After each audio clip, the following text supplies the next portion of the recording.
Hello, good morning. How's it going, everyone? It's Tuesday morning. I'm Nick Paro, not your dad.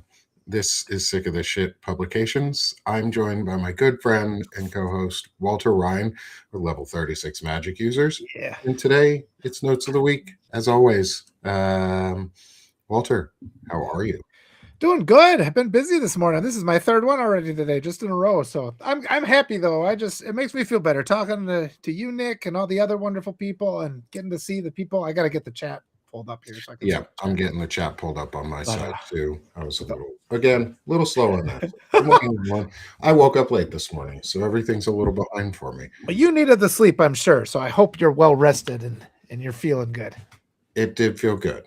Gotta It for did your feel health. good to get some sleep. We need you. It's a long game, man. It's a long battle. Yeah, And we do. I think we're getting into the final stages though. I really feel that. So Of this part, yeah. I think Yeah. we're in the final, getting closer in this part, most definitely. Hey, good morning, friends. Welcome as you start coming on in. Say hi in the chat, smash the heart for us. And today we are, I'm going to ask the question up front before we get into any of our lively discussion is war. What is it good for? And if you've ever heard the song, there's probably absolutely nothing. And guess what, guys? We're at war. We have a dickhead in charge who unilaterally decided they wanted to go to war with Iran, and Well, did. it's still illegal at this point, though. Only Congress can declare war, right? So, war. No, since post 9/11, we circumvented our own constitutional safeguards by making a law in this country to allow presidents to authorize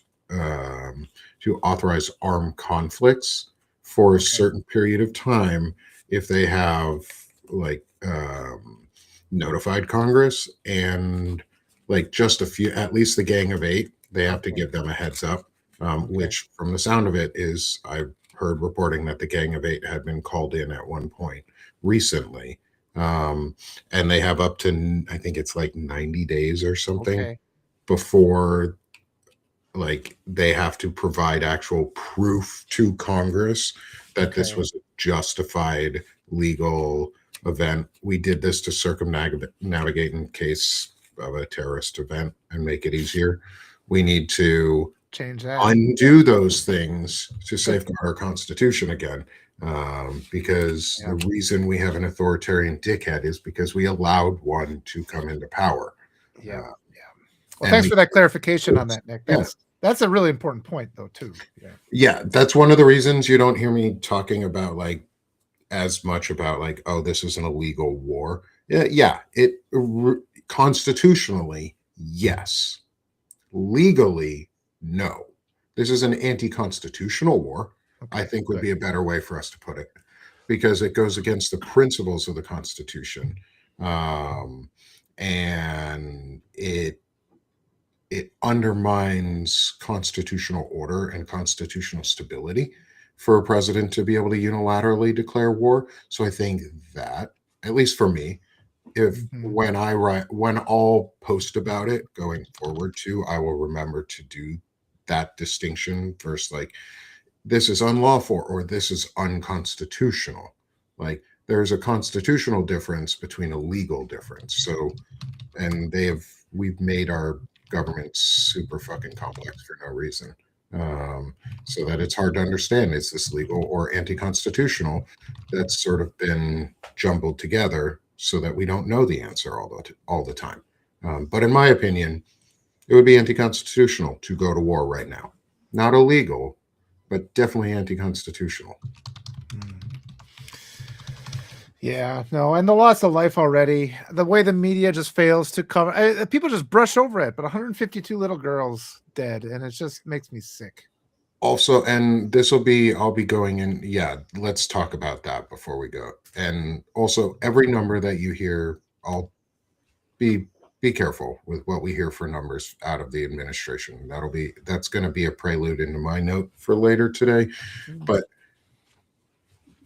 The first thing that was fucking hit on the first fucking day was a school full of girls and women. Was there an installation built underneath and nearby? Maybe, but that doesn't matter. The one thing they, yeah, go ahead. The one thing they could have done, and Israel and the US have the capacity and the capabilities to do it, was they easily could have pre-verified right before they fucking fired. There's thermal sensors, there's other things that they could have used. And if they had seen a school full of people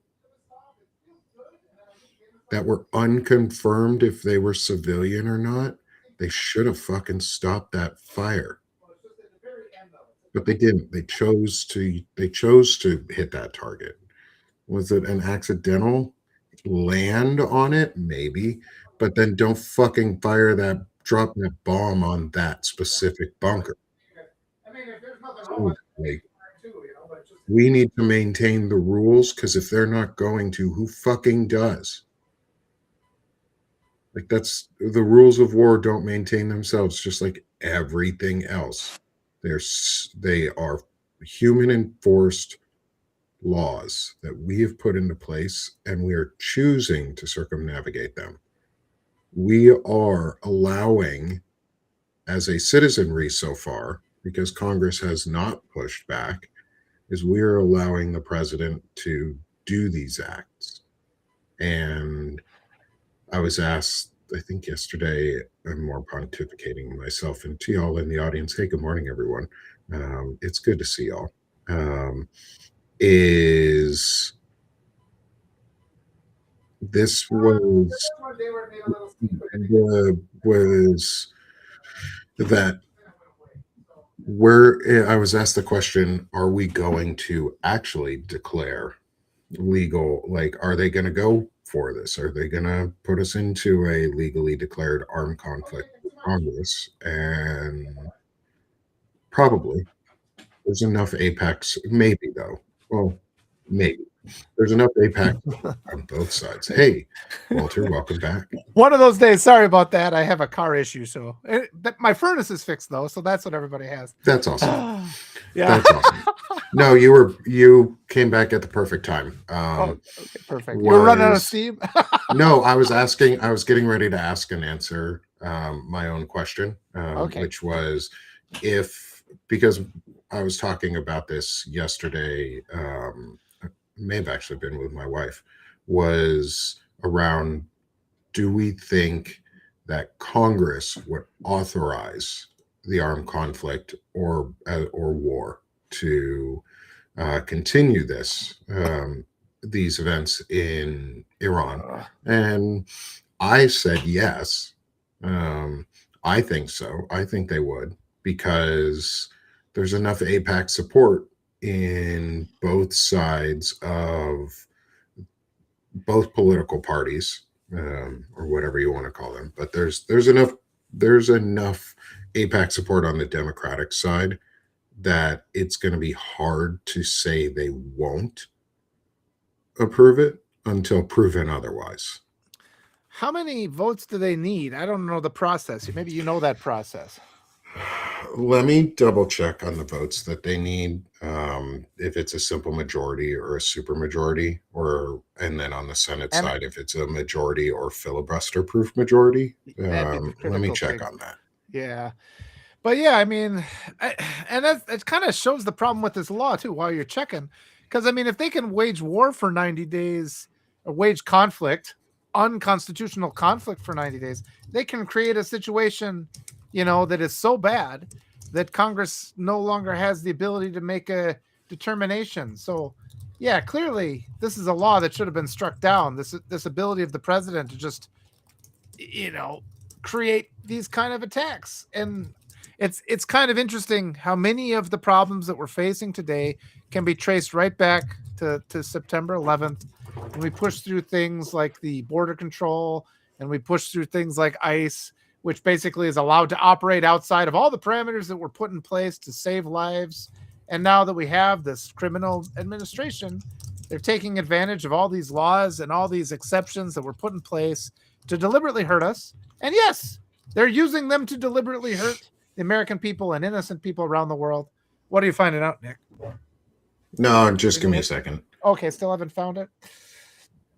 Yeah, we got a lot. Yeah, we'll see. I mean, how many lives have to be lost? And the other thing when I was talking on the daily whatever too was how now we're seeing the stock market crash too. So like the one group I've often commented in the past, in the past, somebody this out of touch with reality, this guy who is so an agent of chaos, like the guy who's currently occupying the Oval Office. In the past, the billionaires wouldn't have allowed it because they'd be the ones who would be losing the majority of their wealth. We know when you have these stock market crashes. But right now, we've seen, so many of our elites are in the Epstein files. And so they put, their puppet into position, knowing that he is going to protect them. And at this point, they're kind of stuck with him, aren't they? So we're looking at like a complete recalibration of our entire social order is really what it comes down to. A year ago, Melissa Corrigan was writing a lot of stories about, hey, you better put a garden in your yard. You better start looking at those things because if the stock market completely collapses, Iran has apparently control of, the oil that can leave the region. Our country can't operate without that oil. We're going to see a conflict like this where the consequences of this aggression and this loss of life were never really considered. It was not part of any global strategy other than a petulant little pathetic man who has to push back every time somebody tells him no. That's what's in place, and things are just going to continue to escalate because they're not working with any kind of awareness. They live in that eternal present. When somebody tells them no, they strike back without any awareness of the consequences they're going to inflict. We're going to bear the burden of these consequences. And we can just hope that, all it takes is what? 26 politicians. There's a certain number in the House and a certain number in the Senate could have him legally and lawfully removed from office. And all of this could end. It could end at any time. So hopefully we'll start seeing a push for common sense at some point here soon. Yeah. So just looking things up, let's go down the whole breakdown here. Think this breakdown is brought to you in part by my ChatGPT agent, who I have been training to give me good and solid breakdowns that are well sourced and not full of nonsense from random web pages that don't have real information on them. And I make it validate that sources are real so that I can click on them and then do logic checks so that it's not making shit up. And then I explicitly tell it, don't make shit up. You actually sometimes have to tell these things. Do not make things up. Do not invent quotes. Do not invent links. Do not do this. And it'll stop doing it. Why you have to tell it, don't do that. Well, that's another question. Okay. So, constitutional framework. We have the Article 1 congressional authority, which is Article 1, Section 8 of the U.S. Constitution. Congress has the power to declare war, raise and support armies, provide and maintain a navy, regulate the armed forces, control appropriations, power of the purse. Article 2, presidential authority. Article 2, Section 2, President is Commander-in-Chief. President can respond to emergencies and initiate limited hostilities. Yeah. And the War Powers Resolution, this is where most of what we talk about nowadays in terms of war powers is from a Nixon era law from Vietnam, was the War Power Resolution of 1973. Is key provisions are consultation requirement. The president must consult Congress in every possible instance before introducing forces into hostilities. So that's the Gang of Eight thing, where where 4 on each side have to be notified, which is the whole world. We should be notified as a people because it's fuck. Yeah. I get it. OPSEC, but that's why you plan wars ahead of the war instead of right before the start of the war. You plan it, approve it, and then you start the like public naming of here's when we're going to start attacking things. That's when you can start doing, but Congress still needs to approve it.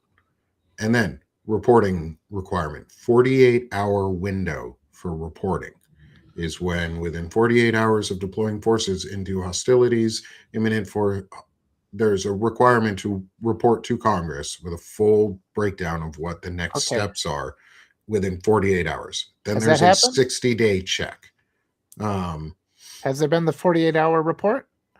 We're over 48 hours, aren't we? I don't know if there has been a 48-hour report. There is a war powers resolution ongoing or going in.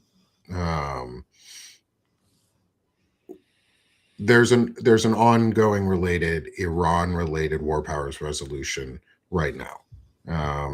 Members of Congress are preparing to vote this week at restricting Trump's ability to continue military operations in Iran without prior congressional approval. These measures are being discussed and scheduled in the chambers following recent U.S.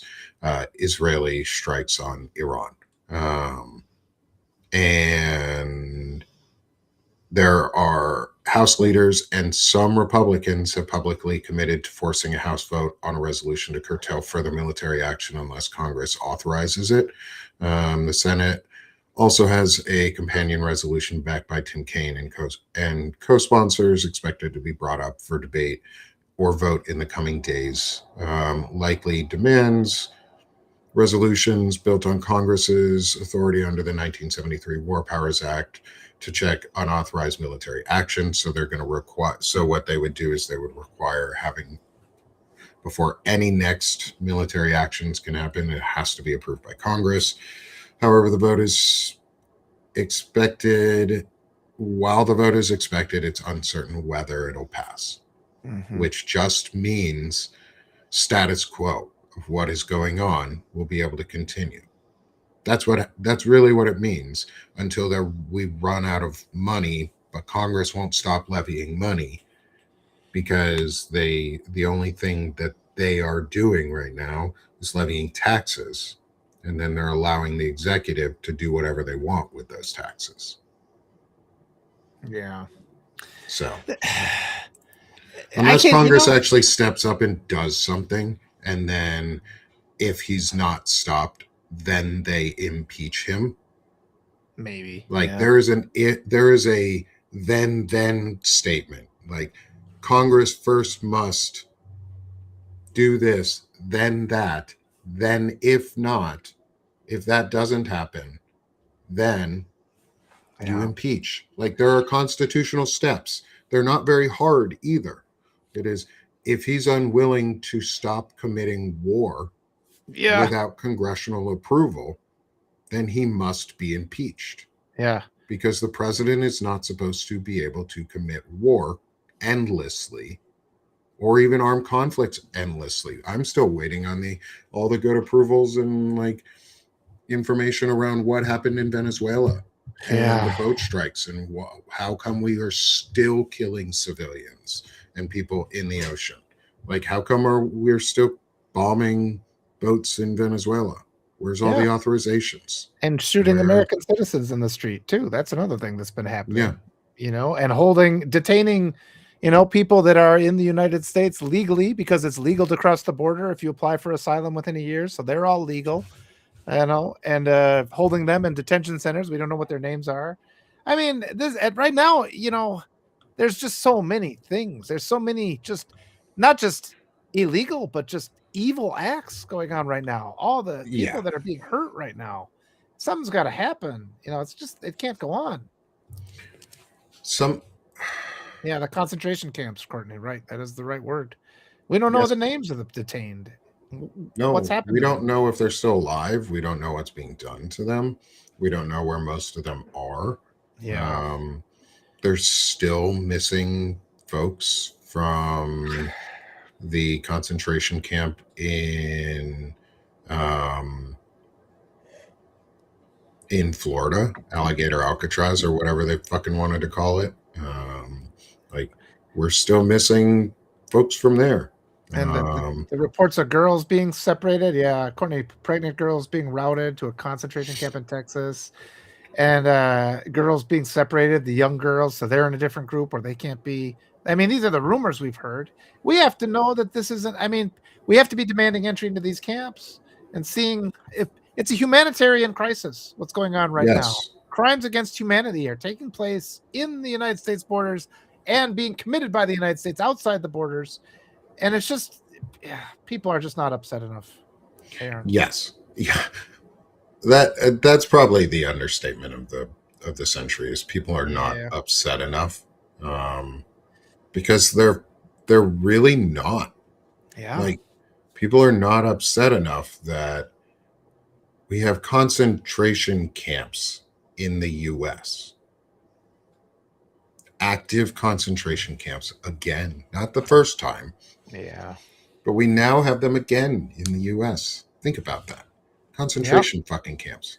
Little kids getting tortured, We have kids not. being separated. We have heads of media entities or groups or philosophical alignings on the right wing, Nick Fuentes specifically, who says that women and girls should be put into gulags and then separated based on their breeding potential.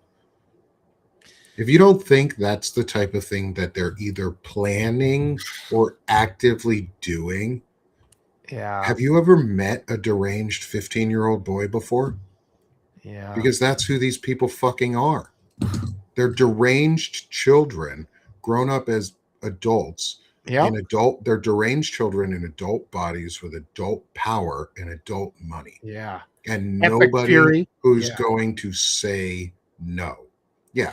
Operation Epic Are you fucking Fury. kidding me? Get They the fuck out of killing here. little kids. Operation Epically Fuckery or And Epically Fubar. Just stupid yeah. shit. Well, and just the reality that there are people in our media who can say these just horrific things, these things, and that it's not the end of their career. They're not canceled forever. They're still getting paid. They still have a platform when they're talking about separating women by breeding potential. And we just kind of allow those conversations to go on.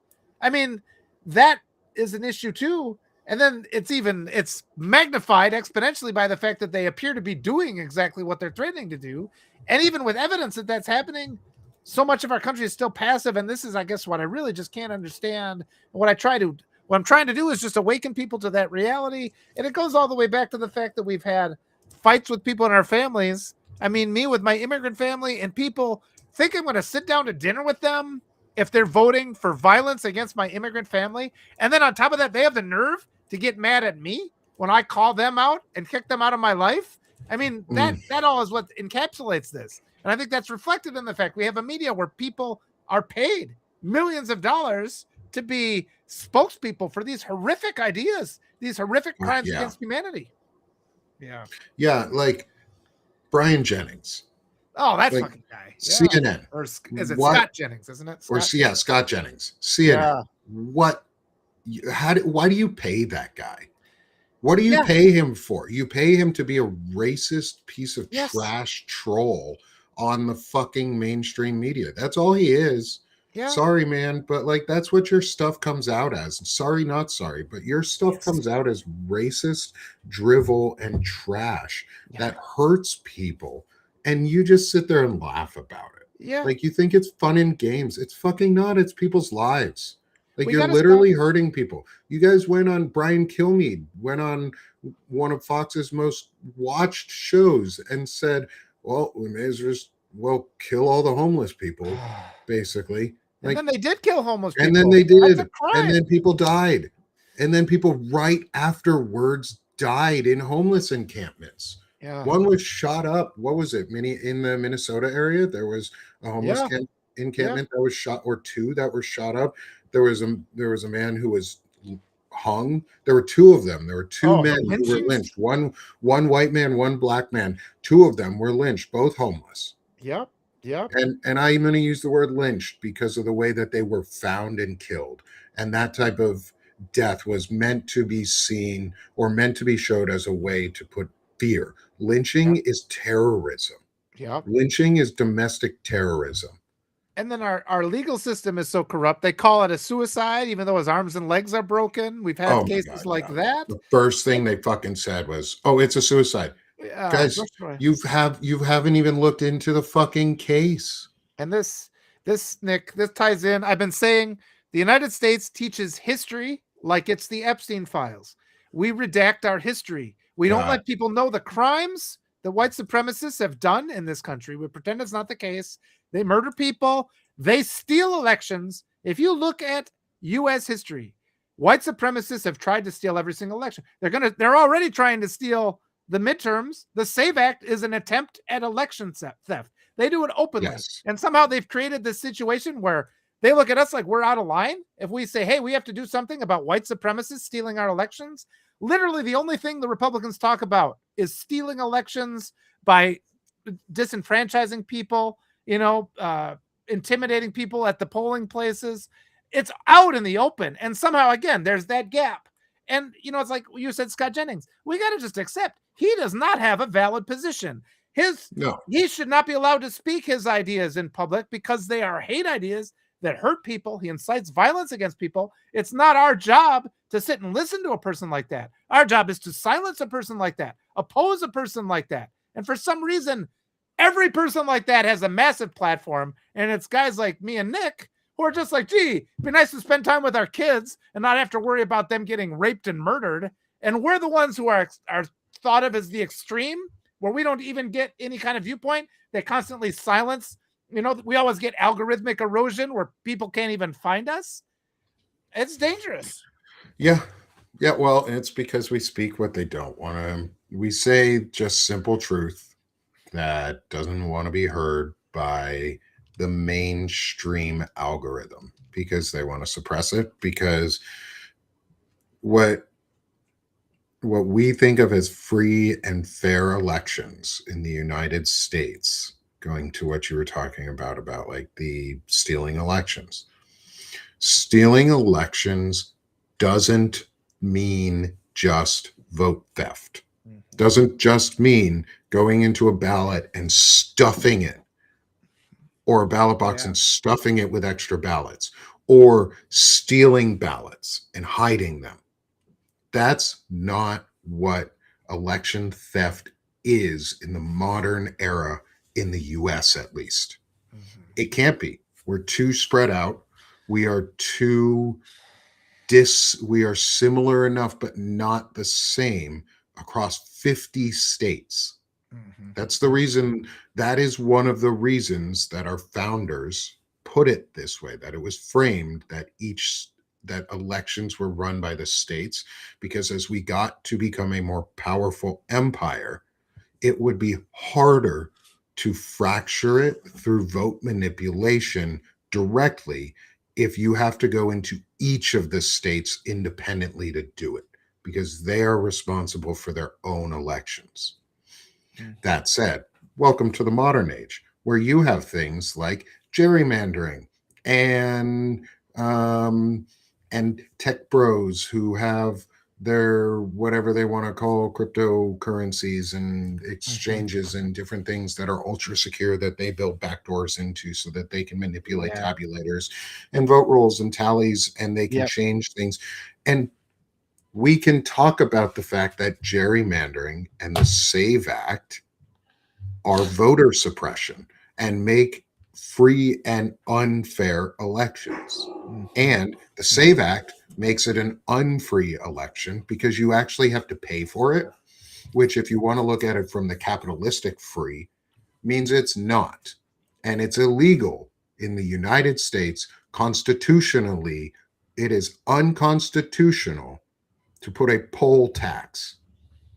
It is unconstitutional to require monetary access to the polls, to restrict the right to vote. Your right to vote shall not be infringed. Yeah. And but there's just we infringe it all the time. Yeah. And Courtney's mentioning the Electoral College, and it's just, the disproportionate weight for votes in rural areas is a big problem. I mean, but it also infuriates me because the Democrats know it's been like this. It's like, I looked it up once. you'd have to get like 70,000 Democrats in Wyoming, and you'd pick up 2 Senate seats. Why don't they move the Democratic national headquarters to Wyoming, encourage a few more people to move in, and just get those Senate seats? And it's just like they just allow this. And so it's like the lack of a response is, it's problematic. Oh my God, yeah. Let's talk about that. Let's talk about that. Oh my God. That is the simplest yet, and I've heard it talked about too. We talked about it during COVID. They started talking about it too, at least in the Washington area. We talked about it. It was like, what would happen if we just moved this number of people from California? Seattle? Or Not even. Oh yeah. Fucking, you could move part of a district in Seattle, part of a neighborhood, basically, could have gone into Wyoming, Montana. Well, there's probably mountains there, right? You'd be up in the mountains on the border, but but Washington people are mountain folk. Yeah. And Montana's big sky country. It's fucking beautiful out there. Like, Washingtonians would love it in Montana. It's open country. You can go hiking. You have wilderness everywhere. Nobody's going to fucking bother you. The only problem is nobody's going to bother you, and you want to live in Seattle where you can look at people and give them the Seattle freeze and go, no. No. But you still want them around so that you have other people nearby. I get it. But if enough people just went to a state, you could literally change the entire demographic without the Republicans do it. If you don't think Republicans don't do that, maybe it's not directly through the Republican Party, but you know who does encourage that type of behavior? Churches. Yeah, there you go. Churches will move you. Churches will put you into different states. Churches will require you to go out. Like, I live in Arkansas. You know what would happen if we just increased the number of Democrats in Arkansas? Yeah. Yeah, I know we're dreaming, but not really. Well, actually, Rob, I did it. I moved to Arkansas. Why can't you? Like, people give up on the South and other places, but why? Why isolate yourself? One, come out here. It's fucking beautiful. Arkansas is beautiful. I was going to say, I mean, I've been talking to all these progressive candidates, and all these new, because it's like, the establishment Democrats won't organize anything like that, but there is a new, and it's the momentum is there. I feel the momentum there. And I'm getting more of these progressive candidates who are reaching out to me, who are willing to talk to real people, regular people, sharing ideas like this, listening to our actual problems rather than lecturing us. And I think a movement like that is happening. And as we look at, the complete collapse of the United States with these ongoing wars and the economic collapse that appears to be coming because Iran just shut down the strait through which all the oil goes through, right now is the time. But we also have to not say things like you're dreaming. Let's say, hey, what can we do to make that happen? And we got to believe it's possible, because what got here is that lethargy where we're not willing to demand. I have so many people like, you're foolish if you think a political candidate will make your life better. Why? We have to change that attitude. We have to demand political candidates to make our life better. So many people just defer to like this authoritarian patriarch, like the whole model of the abusive father is what people think it has to look like, because white supremacy has been so indoctrinated into people's minds, they think life can be no other way. That's what we have to fight against. We can demand a world where people treat each other with a bit of compassion and humanity and decency. We can allow ourselves to vote for Jasmine Crockett in the primaries, even though the Democratic establishment is trying to lie and say that a mediocre white guy who really has no national profile that we're aware of is more likely to win that election. And they're only saying that because they're scared. But every time they say this guy is more electable, that's racism. And I don't care if it comes out of the Democrats or the Republicans. Vote your heart, people. Start acting with your own personal integrity. Don't let these lies change your motivation so you do something that's against yourself. Just start demanding things. And we can have it. We really can. Yeah. Yeah, we can.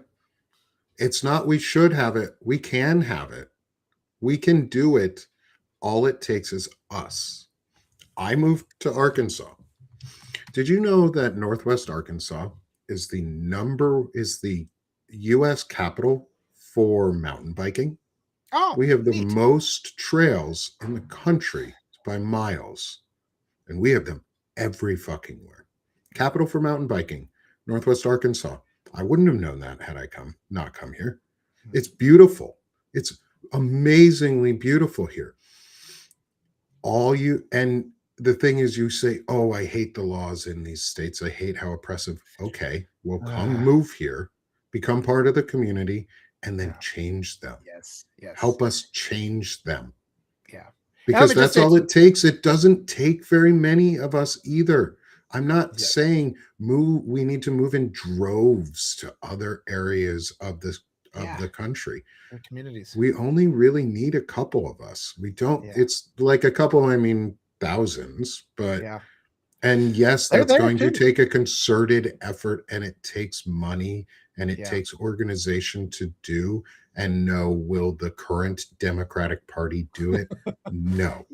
And I wanted to say that too quick. I didn't mean it. I didn't mean to what I said. No. Be an attack on Robin, because Robin was making a good point and expressing what a lot of people are feeling, and I'm grateful for that. Oh yeah. I just didn't want that to come off like I'm saying no, because I'm glad. Oh yeah. No. And especially too, I value all the comments that y'all are thrown in. This is going to be a lively discussion today. And we're going to be talking about Jasmine Crockett more in the second half of the show. That is a prelude to Walter's note for today, because go Jasmine Crockett. Yes.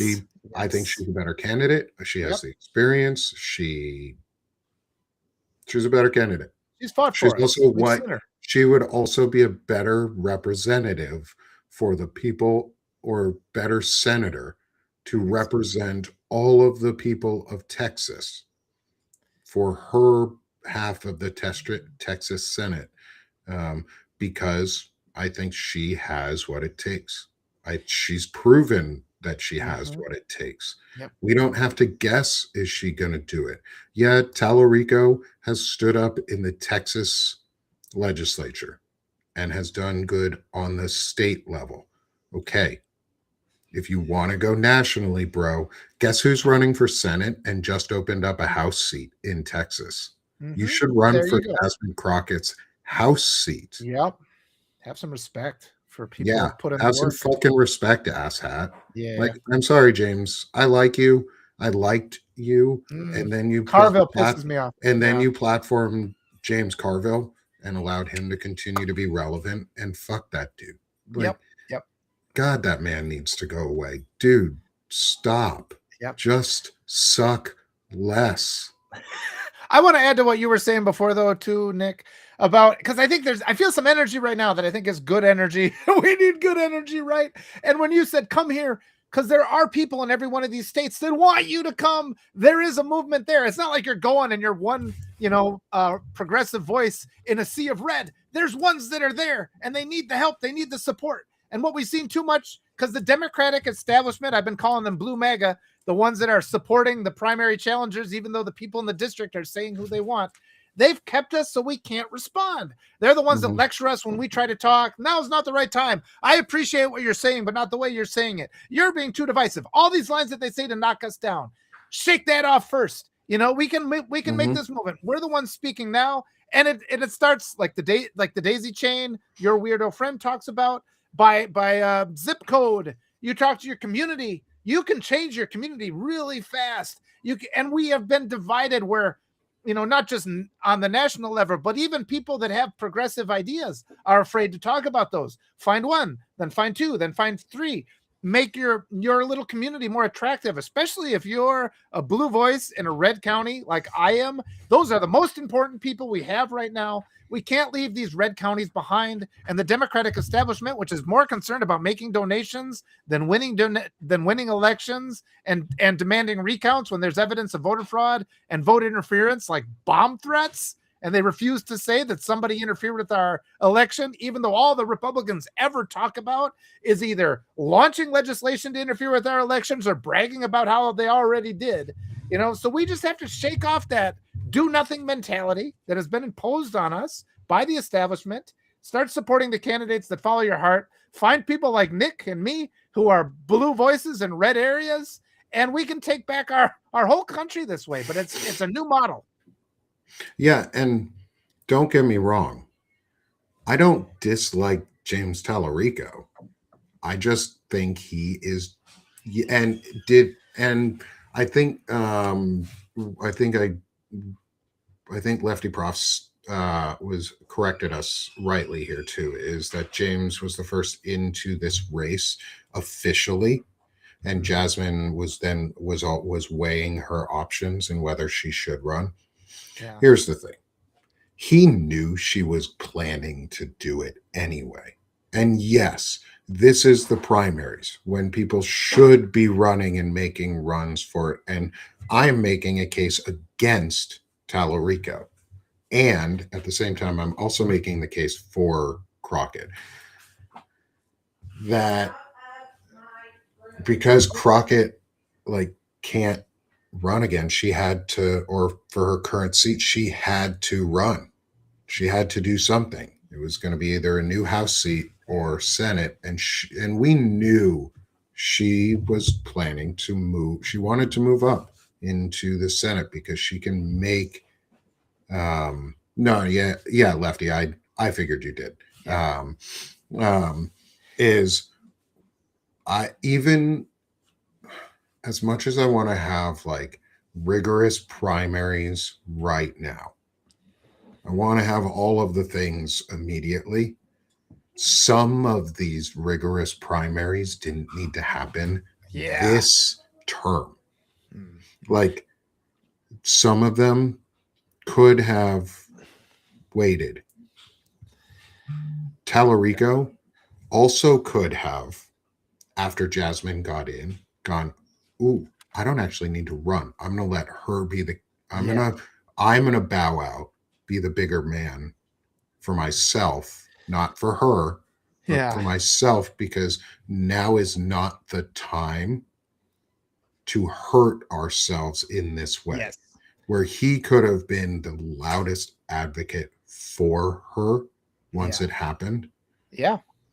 And I want to say too, go talk to some of the Black creators out there. Natasha Kay, she'll talk about, because she worked in the Harris campaign and she faced just blatant racism and discrimination among the establishment Democrats. And we just have to, we can't sit here and pretend like that's not happening. Tallarico, the fact that he has James Carville that's an instant red. You're done. I hate you. Yeah, that's a red flag. In any office ever, because I am under the opinion James Carville is an openly racist person. I think he's cancer to the Democratic Party. And this attitude where we're supposed to just go along with whatever the establishment Democrats do. And because people have been telling me, you're being too divisive, we have to support the candidate. I'm like, the Democrats didn't support Mamdani. They get people like that. And yes, like Jack said, Tallarico's starting to feel like opposition. I don't trust this Colbert thing. I think that was staged. I think they're trying to get him a national, because we don't know who he is. He's only been around for a few months. We know who Jasmine Crockett is, and the Democratic Party, we have to be aware of this. The Democratic Party has shown it will oppress Black women. I feel that they sabotaged Kamala Harris because they make more donations than, when a Republican wins. And now look at all the people that have died because we didn't do recounts. And if you ask a Black woman who was part of the campaign for a Black woman to run for president, and she says, there was racism, really bad racism, I'm going to believe the first person point of view. We've spoken to Natasha, even without her having to say exactly what happened inside. I've also heard it from others. Qasim Rashid has talked very blatantly and openly about it. Wajahat Ali has talked about it. Yes. Any non-white creator or non-white advocate or non-white lawyer, Qasim Rashid is a human rights lawyer. And he talks about the blatant racism that is inside the Democratic Party from folks like James Carville and others. And if it's larger voices who have called these folks out too, who are the first person experience that we've been asking, that people are like, who has this happened to? Give me an example of who this happened. Them. the people who are directly telling you that it has happened. We should start fucking listening. Yes. And she's you can only opening. see it too. Yep. It's so obvious. Well, they get attacked so much when people like Natasha K say things. They get attacked so, and it's only now is she feeling, and that's another important thing. The movement is starting where people are having these criticisms because the DNC keeps losing. They have to do things differently. They can't do the same things over and over. But I do want to say this is another feature of the Democratic establishment. They're doing it in my district too. We have a wonderful candidate here named Emily Berge, who's running for Wisconsin's 3rd, I think it is, and she's known. She is the highest elected official in the biggest city in the district. Everybody knows who she is. The state of Wisconsin, the people of this district want her. Washington is getting involved and giving all this money to Rebecca Cook, her challenger. Washington does that, and they do that even though there are state seats throughout the whole country where their Republicans are running unopposed. So rather than put your finger on the scale of a primary where the people are electing who they want, they should go and support a candidate where there's no candidate at all. They waste our donation money because the Democratic establishment is more concerned about holding down progressive grassroots people with popular appeal. They've held down, they've opposed Alexandria Ocasio-Cortez from the beginning. Nancy Pelosi prevented her from being on the, the committee, the one committee. She's done it. She should be if we could get Jasmine into the Senate and AOC, but then again, I want AOC to take Schumer's seat. Yes. I want AOC to run for Schumer's seat. And Eric made a great point. She'd be she'd be all powerful for a long time if she was in Schumer's seat. And we need these powerful women there. But imagine if she had Hakeem Jeffries' position with her with the House seat as the speaker, because we have to remember the next Speaker of the House, if they are Democratic, has the real possibility of becoming at least the interim president. Yeah, you don't at least the interim president. And she would be good at it. We need to win the House and put Kamala Harris as the Speaker of the House. You don't have to be in Congress to be Speaker of the House. Correct. You could be anybody. And I mean, you could be just any single person in the U.S. who is constitutionally allowed to be president. That is basically the only clause. They should swear her in one day after the halfway point, because isn't it you can't run another full term? Because you could run more than 2 terms if you don't have more than 2 years, I think, right? So she could potentially be president. If you are able to be, if you're president after the inauguration day, basically on the 2nd year, halfway through. So anything 50% or less of a term, less than 50% of a term, not less than or equal to, but less than 50% of a term 49.99 on the back end, you can run for, you are not considered to have constitutionally fulfilled your ability to be president. So yes, if she were to say be sworn in January 21st, or whatever, then yes, legally she would be able to get elected 2 more times. And that would be kind of fair for having her election stolen from her. I mean, that would be the most ironic comeback. And there was a comment in the chat earlier that said, well, the Democratic establishment has backed James. Kamala endorses Jasmine and is not Democratic. Is that not Democratic establishment? No. To be totally honest, Kamala is not the Democratic establishment. If she was, she would be our president. They'd have called for recounts. They did not want. If she was, she would be the current president of the United States of America, but she was not. They did not want to because she was a black woman, and they would not have been able to tell her no in the way that they wanted to, because she is not afraid of them. Plus, she's a prosecutor of child traffickers. So the the donors. She would have. Epstein. She's not going to sit down, and I don't. And if she does not run for president this next time, and let's say she does run but doesn't win, and someone else who does deserve it does win, and your name is not Gavin Newsom. No. Because you may as well just come out and say you're part of the America First Party at this point, and people would believe you. Like, because you appeal so much to the right wing, Yeah. or you're trying to, and it's toxic, dude. Like, really bad right now. Yeah. Oh yeah. Anyway. It's like, if you want to appeal, I keep saying, if you want to appeal to moderate Republicans, run as a Republican. We demand Democrats that appeal to Democrats.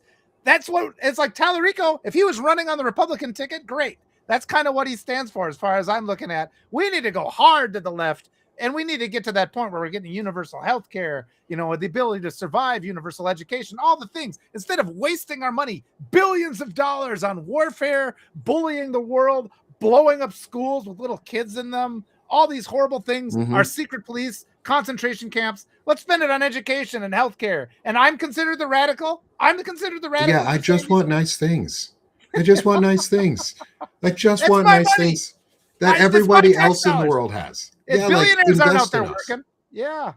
We're worth the investment. We're worth the investment. So invest back in us. And yeah, no Newsom. But if Kamala doesn't become president, but say another Democrat does, she better be the attorney general, because she prosecuted sex crimes. And you know what? The one thing that is not been prosecuted that is currently plaguing our nation and the world, sex crimes. Oh, yeah. Kamala Harris as attorney general is kind of a nice thing to dream about. That's like that like in itself. James and either both. Like followed by the other, like maybe Letitia could be Kamala's attorney general when she then becomes president afterwards. Like give her a couple of years as attorney general, not because she needs any more experience, but because she's probably the right person to prosecute these types of crimes. To be totally honest, she might be the perfect individual to prosecute these types of crimes. Yeah, because she knows what to do. She's been in the spheres of influence. She knows how to handle those situations better than anybody else. Yeah, because she has firsthand knowledge there. This has been a good talk. We're covering this is really important. Yeah, I love this is important material, and I like that because it's just so much to break down. Because there's just, and Natasha calls it the brainwashing, where people just vote against their own interests, and we're at the point where we really even can't have these conversations. Like, the fact that Scott Jennings and Nick Fuentes and stuff can get on the media and talk about incarcerating women, and we're not allowed to have these kind of talks. These talks are completely shut out. And so, but often you get this reaction, and this is why I want to compliment the chat. You get this reaction of cognitive dissonance where people think that you're attacking, the only chance we have of winning. And people really do seem to be understanding as we talk about this, that there is this logical path that we can follow. It's not division. We should be representatives of districts should be electing their own candidates, right? It shouldn't be outside influences. And we saw that in Wisconsin in the Supreme Court election, where they dumped millions and millions of dollars into that right-wing candidate illegally, the way they were making those donations, in my opinion. And yet the people came forward and voted for the candidate that we, the people, wanted. And we still do have that power. It's important to remember that, because that's why they're making all these efforts to rig these elections and change things. They sense that their power, the illusion that they've cast over us, the spell is breaking, and I'm here for it. And thank you guys. You guys are giving me hope. You in the comments. Yes. Yeah. And I want to, before we get to our artwork of the week, is because don't worry, y'all, we still have an hour left in the show. There was a great question if Jeffries, or if the Dems win the midterms, can they vote out Jeffries as speaker since he doesn't have a challenger in his NYC district? Well, here's just first off, let's not conflate any of those. There's a couple ideas conflated that I want to help break down for you real quick. Jeffries is not officially the next Speaker of the House. They would have to vote for him no matter what. He would be probably the top of the ballot of the Democratic Party in the House to vote as Speaker. However, that's not a guarantee. The party chooses whichever party has the majority in, or coalition has the largest majority in the House, they get to choose who the speaker is based on who they want. It can be anybody. It does not have to be an elected official. The only real requirement to be the Speaker of the House is you have to be constitutionally authorized to be president. You So have to Obama be. couldn't be the Speaker of the So House. Yeah. Obama could not be the Speaker of the House because he has met the one of the check marks that say Yeah. cannot Disqualified. cannot pass go because you have already fulfilled the other side of it, which you are not allowed to then step into constitutionally. Yes. It's part of the checks and balances of this system. Yeah. And that's where all we have to do, and this is the good part, is all we have to do is put more pressure on. Yes. Is Yes. continue to get louder and put And more pressure. And when the primaries are happening, because primaries are yes. happening, Yeah. you vote. You vote for Yes. the candidate that you know is going to represent you Yeah. better than the one who is currently in office. Yes. If they Yes. are, for the most part, if they're in office, they're probably not the right candidate unless they're seeking a different office and they have proven themselves to be good candidates. Yeah, Yeah. Jasmine Crockett is not as progressive as I would want her to be. But okay, she's also working within the system, just like Yes. AOC Yes. is less progressive on the outside than she appears, or Mhm. she appears less progressive on the outside at times than she used to. It's because she has learned to navigate the system really well. And she's very progressive if you actually listen to AOC. Yeah. Whereas Yeah. Jasmine Crockett, yeah, she is more of a moderate progressive. Yeah. She's a moderate left of center Yeah. She's, where I she mean, actually has values. She has oh, values and she fights for them and she is morally just and she doesn't one of the things I like most about Jasmine Crockett too is she doesn't come out and sit there and tell you how religious she is yeah. all the time. Yeah. She doesn't make that a huge facet of her political image. Whereas let's say James Tallarico on the other hand, does. You know what we're fighting right now? Also, like, not only are we fighting the end of democracy, we're fighting the rise of a theocracy or a Yeah. theonomy. Oh yeah. Yeah. Why would I want to add more openly devout Yeah. theologists that are advocating for the same religion, although on a different side of it? I don't want that religion to continue to be the burden that hurts the rest of society. Yeah. Just saying. God. Yeah. So much is gonna, I mean, over the next couple months, it's so hard to predict what's gonna happen. We just have to, yeah, but everybody just overcome that pressure. And if this is what I found over the last 2 days, there has been just a surge of bot comments that have, coming after me. I was talking about Jasmine Crockett. I got so many attacks. Actually, that leads into our note. But all these bot comments coming at, because the establishment is afraid. And I think they're spending your Democratic donation money on bot comments to try to brainwash you. And you just have to fortify your own integrity. People, everybody, please just look to your own integrity. There was that video Yeah. of that woman crying because she thought, well, I think Tallarico's more electable. And she wanted, and that's the conflict so many people feel. Look, it's the primaries. Vote your heart in the primaries. And then if we even get to a midterms, then vote your heart again. But you don't have to put aside what you know to be true because people have brainwashed you and made you think that they know more than you. We know they don't know more than us. We know they're not. As Michelle Obama said, they're not that smart. We don't have to sit here and defer to them. We know what common sense is. And like Abraham Lincoln said, you can fool some of the people some of the time, but not all the people all the time. And I think that's what we're going to see. So please, please, please, just let me give you permission. Stop acting like this is the safer choice. This person's more electable. Vote in the next elections for the person you trust to be in the presence of your child. Think of it that way. And then do that going forward every time. I think that's a great statement, Walter, is vote I don't want the safe choice. I want the best one. Yeah. I'm tired of safe choices Yes. because you know who wasn't a safe choice for the Republican Party? Donald fucking Trump. But you know who was their best choice? Donald Trump, because he fit their ideology to a T. Yes, pun intended. He fit their ideology to a T. He was exactly what they wanted. They just finally had permission to be open about it. And he cheats.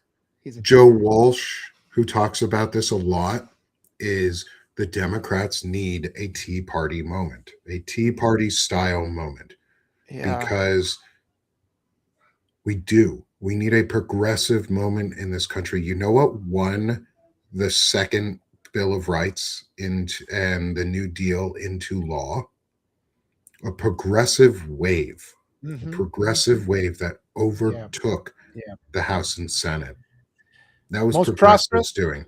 Most It was the most, prosperous period in American history. Progressives is yep. the only thing to do. And this nation was founded. It was a progressive nation, in its era. The United States was Mhm. progressive. The idea of getting rid of a monarchy, progressive, Yep. all these things. And it's like every time we've advanced forward, it's been because of progressive, but because we teach history like it's the Epstein files and we cover up the crimes of all of the founding fathers and all the evil people. And we're told the people that are told are safe choices, it's because we just have conditioned ourselves to ignore their crimes. And we have to be open our arms to the crimes of these people. We don't have to say that corruption is inevitable. We can actually vote for people of integrity. That's where Yeah. safety is. Oh, and Stacey, don't get me wrong. I'm not saying Joe Walsh should be, say, the president. I like Joe. I like Joe a lot. I've gotten to talk to Joe. And he's answered hard questions. Like he came on with Lawrence Winterman and I a couple months ago, and we had a really, really honest and tough interview with him. And he was willing to answer every question. He has done a lot. I continue to advocate for Joe because he continues to do more. He continues to step up and step in and do the right thing. Am I saying he should be president? No. No. I want whoever's the best choice to be president. I'm tired of safe choices. I'm tired of this is our only choice. No. Yeah.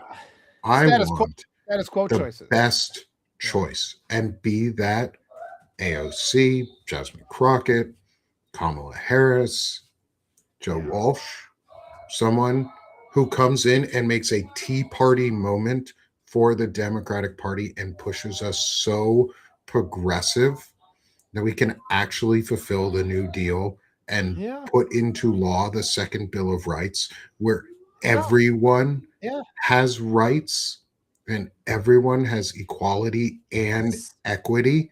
Yeah. That's what I care about. Yeah. And And that's all pro constitutional. yes. And isn't everybody sick of billionaire welfare where we work hard, we're always got these promises, and forget about taxes. This government hands billions of dollars over to an elite class of pedophiles. Every billionaire got free money from the government. They get billions in subsidies, they get bailouts, they get PPP loans, they're beneficiaries of all these different kind of government programs.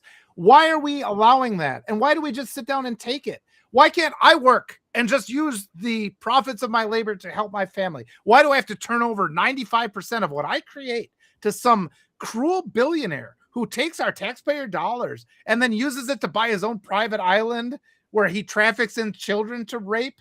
I mean, it's like, and it's like every time you say the safe choice promoted that system. So that Yeah. is not a safe choice. That is a choice of cruelty. We have to make Yeah. the deliberate choice. Vote for people of integrity. There's no reason we shouldn't demand. They always say, well, even if they doubled our net worth, they'd say, well, now you've had enough. No, it's not enough until everybody has the same amount, that everybody's treated fairly, that no child, doesn't have food, or that they lack education, or they lack a place to live. We need to have universal equality, the progressive ideal. So just allow yourself to believe that is possible. We got to shed all the brainwashing that has allowed this exploitative system where they tell us, that this country is great, even though this country's got all kinds of freaking problems that we just redact. So and then if you mention them, people come down on you.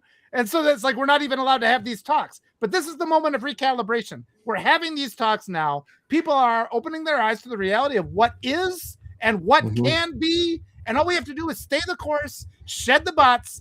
The billionaire class is desperate. They're more desperate than they've ever been. Ignore them. Keep coming back here to be validated. We'll go forth into the world. We're going to win. This is our time. I hope you all caught the word that Walter used in there, which is can be and not should be. Can be. This is what we can be, not what we should be, but we can do this. Like that's the key is we can actually get this accomplished. We can do this. Part of that is vote your heart out during the primaries. If there is a primary you can vote in, go vote. Go vote. Yeah. If you're able to vote, vote.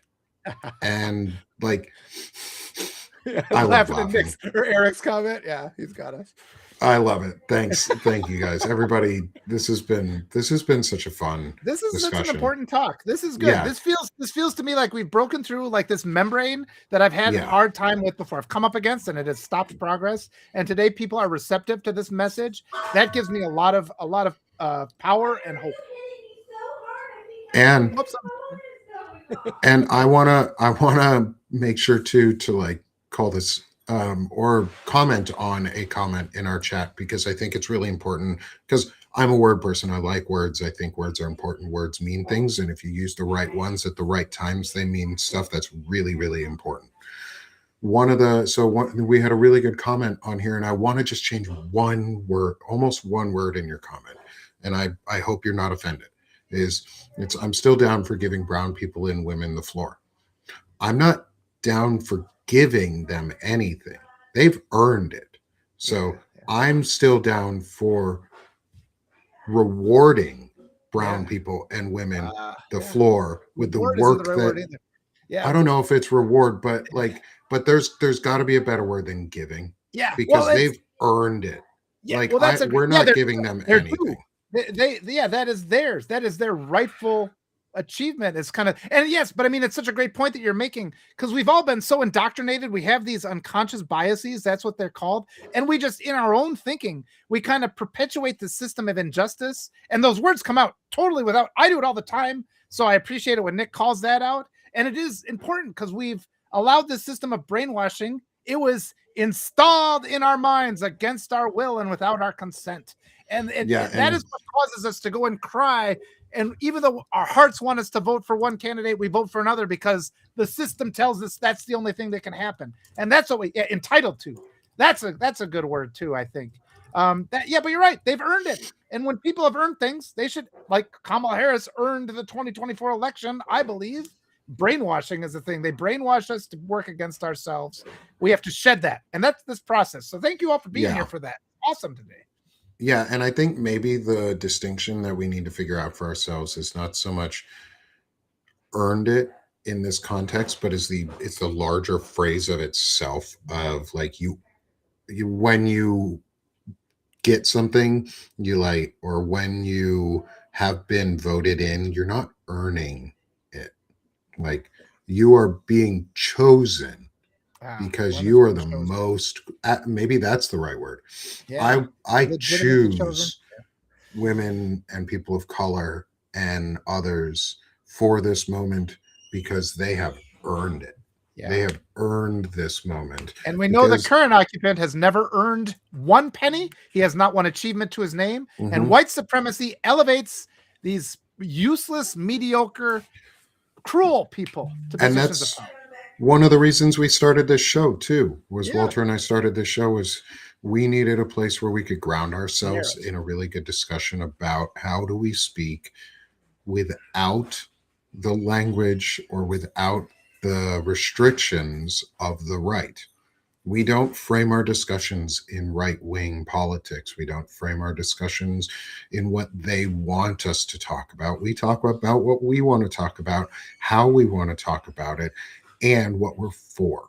And it's really about what we're for. And also too, hey, welcome to part of the new manosphere. Walter and I are building a new manosphere that doesn't suck. And one of my new phrases is just suck less, which we do have a water bottle for. So Nice. if you are interested in buying a 32-ounce steel sippy top water bottle, straw top water bottle that says just suck less with sick of the shit publications, you should. They're only $40, I believe, on the shop. Shipping is already included in the price, so you don't pay extra at the end. And we also have some really other really good merch, and that's one of the things. One of the reasons I have certain things in my store is like this coffee mug that says "Now you know, so you can grow." Because on this show we said that, and we meant it, and we are teaching ourselves, and men, we're giving ourselves permission to learn and grow. And when we point out a mistake, or a mistake is pointed out to us, we accept it and move on and move forward, and we accept the consequences of the actions that we have made, and we continue to move forward with those without the old shit that the far right is telling us we need.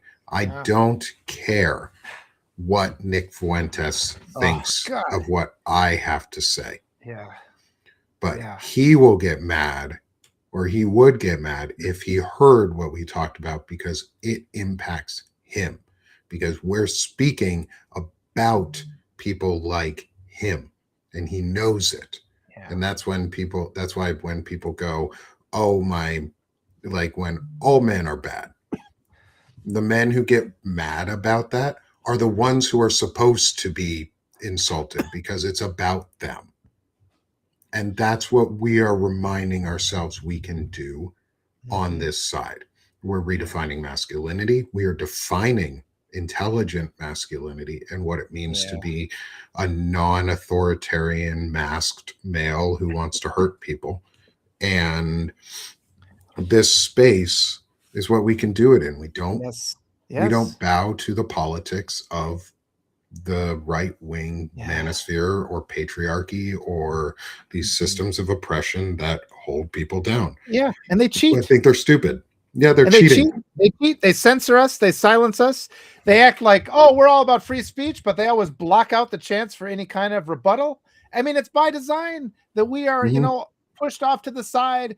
Yeah, that guy is in major papers. Nick Fuentes, they never would quote me. They would never quote Nick. And just the injustice of that, like these offensive things, this hate ideology that they've normalized to the point, and they've demonized compassion and diversity and empathy. They talk about toxic empathy. I mean, recognize how unfair everything is. Oh yeah, toxic empathy. If there's such a thing as toxic empathy, I'm empathetically toxic.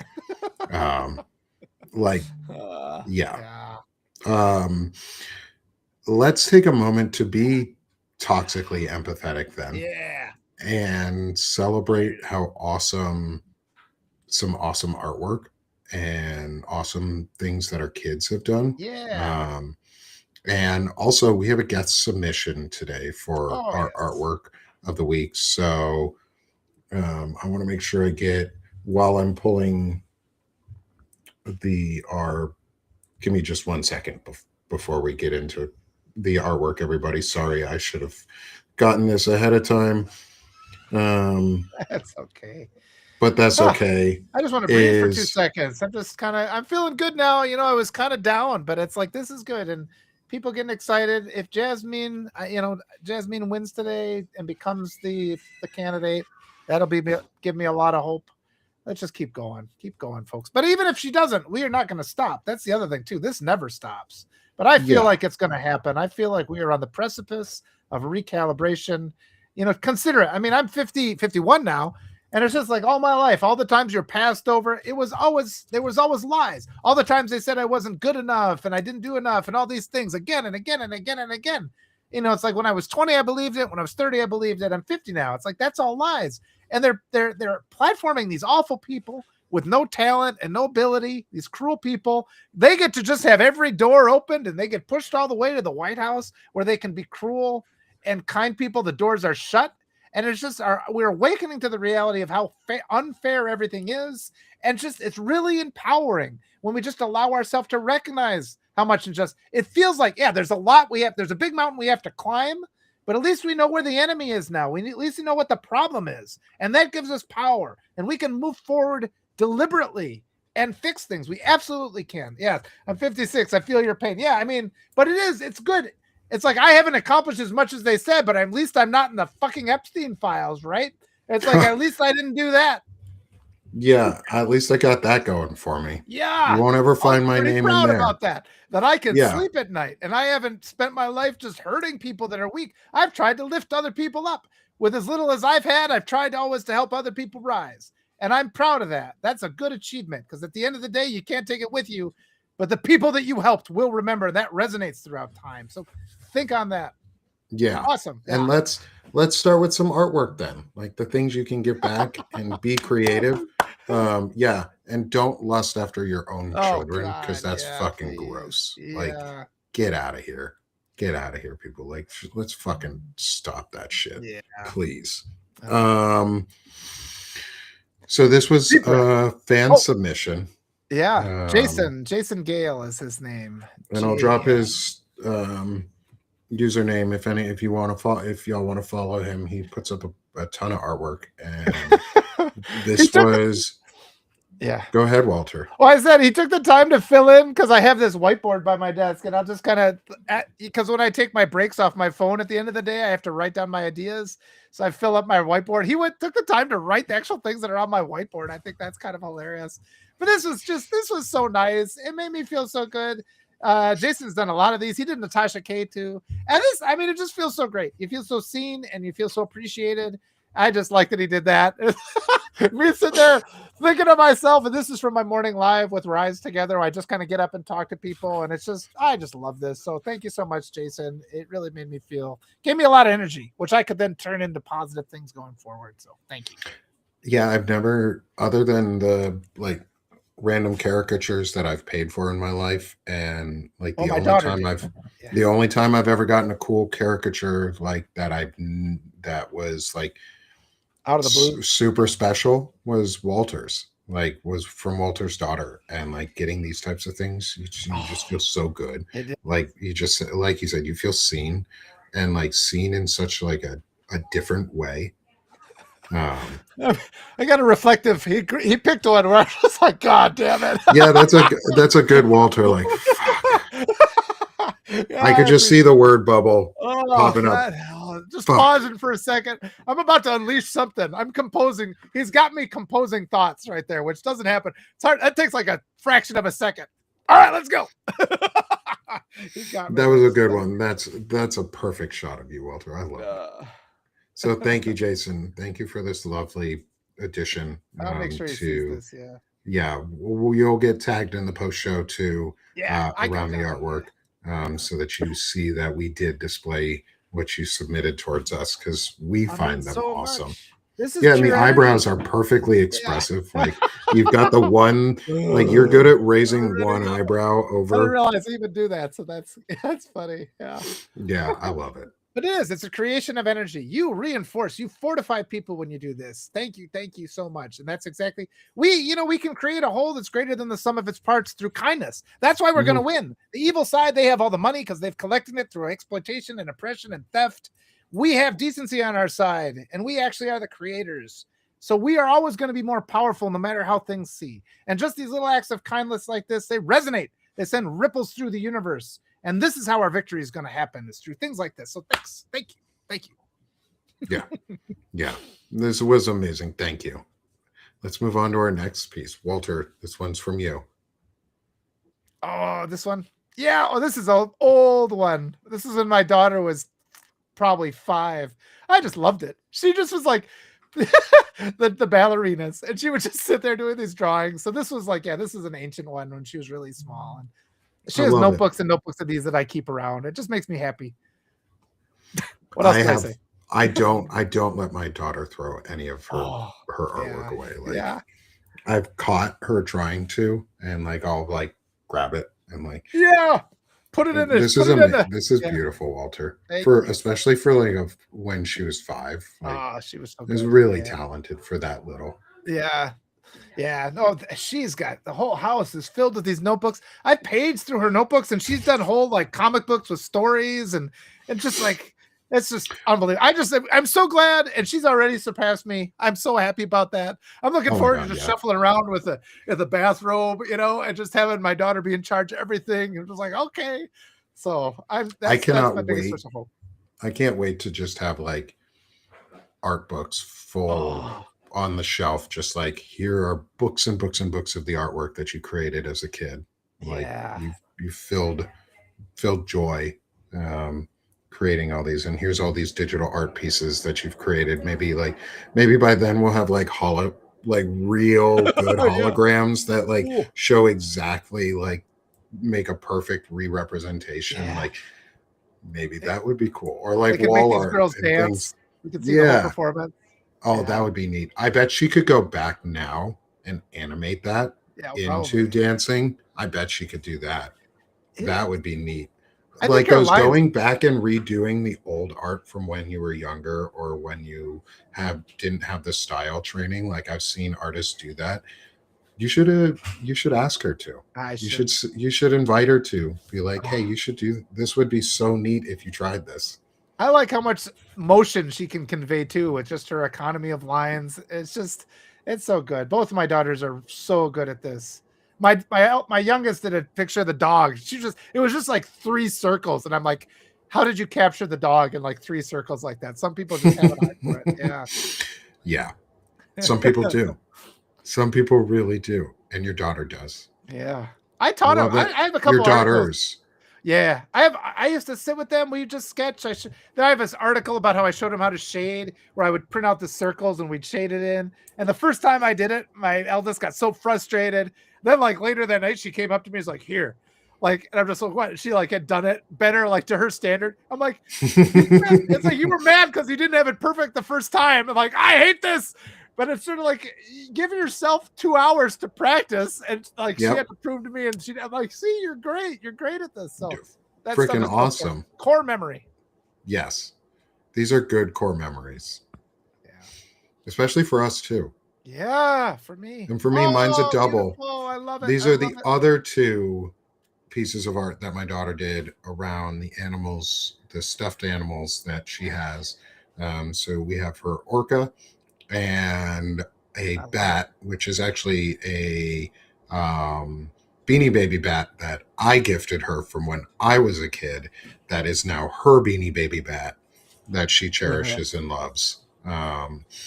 And my kids still love stuffed animals because we like stuffed animals and blankets and things like that in our house. We don't take those away. We're a blanket family. Oh We're a yeah, stuffy family. yeah. Like I've got from last week, Roscoe the Red. Mm, He sits on my shelf and nice. will occasionally move from spot to spot. And yeah, Awesome. I think my daughter's talented. I love Oh, her. absolutely. I think it's amazing. She captures such like she has this Both are anime great. style that she likes. Yeah. And she could be an anime artist if she chose to be. Oh And yeah. I hope she decides to do that for fun, Yeah. for herself, just for the joy of it. Because she already does. She practices animations now and like simple stuff, and she's Yeah. working on it. But like she brings such fun like joy to their faces and like little Yeah. happiness, like the bat's nose, the detail on the nose. Like, hold on, Yeah. let Zoom in. me maximize. Oh yeah. Oh, it is. It is beautiful. Like there's little like lines around the nose, and it's smiling and happy, and like these tiny little detail points with a tongue sticking out, and I'm just like, girl, you're so good. Yeah. Are these in layers? Did they make them in layers? Could she change the background, Hmm. or is it all? Yeah, she does Oh, all these in fantastic! layers. Ah, S- brilliant, So brilliant. what Use them I again, made, again. yeah, she does that normally too. Like one of the things I taught her when we were little around the art, especially on the program that she uses, which is Procreate, which is a drawing app for anyone in the audience who doesn't know about it. Procreate. is a drawing app that you can buy. It's a one-time purchase app that is really, really powerful tool. And so we talked about layering and like, hey, making sure your primary image itself is its own. So if you want to keep it separated, Yeah. and keep it so that it is Yeah. by itself, like you can use it and reuse it and change it and add things around it. And she Yes. grabbed that and was like, yep, okay, I got you. Yeah. And so I reminded her on this one to do it so that I could get all the animals, because she did Roscoe the red panda. We've got our orca, we've got our bat. Each one of them is without the background also, so that I can add them to, say, a t-shirt design or to the backgrounds of some of our shows. And so, yeah, I love getting to showcase this, but also like the growth in her artwork and the things that she does. And yeah, I'm so proud of her, just like you. Like, it's so fun to see how amazing she is in her artwork too. Yeah. Oh, she's sitting on the floor next to me. She's homesick. Nice. So she gets to hear me talk about her. Oh, that's even better. That's even without better. her realizing it. I'm showing off your art right now. Now I've made her. Now I've made her blush on the floor. Oh, perfect. But yeah, when they're in layers, you can make them smaller and use them in other pictures. And yeah, and I can't wait. Yeah, because the picture she drew for me is all three of the animals are almost in a triangle next to each other, and then she pulled them apart to make separate images. With the backgrounds and with like the orca with the water bubbles, and it's awesome. Yeah. No. Are my kids shy about their work? No. About their artwork? No. My daughter is not shy about her artwork. She is so excited to showcase it, and I'm excited to showcase it too. And it brings her a lot of joy, and I see that, and so we encourage it. She's 12. Get your and kids.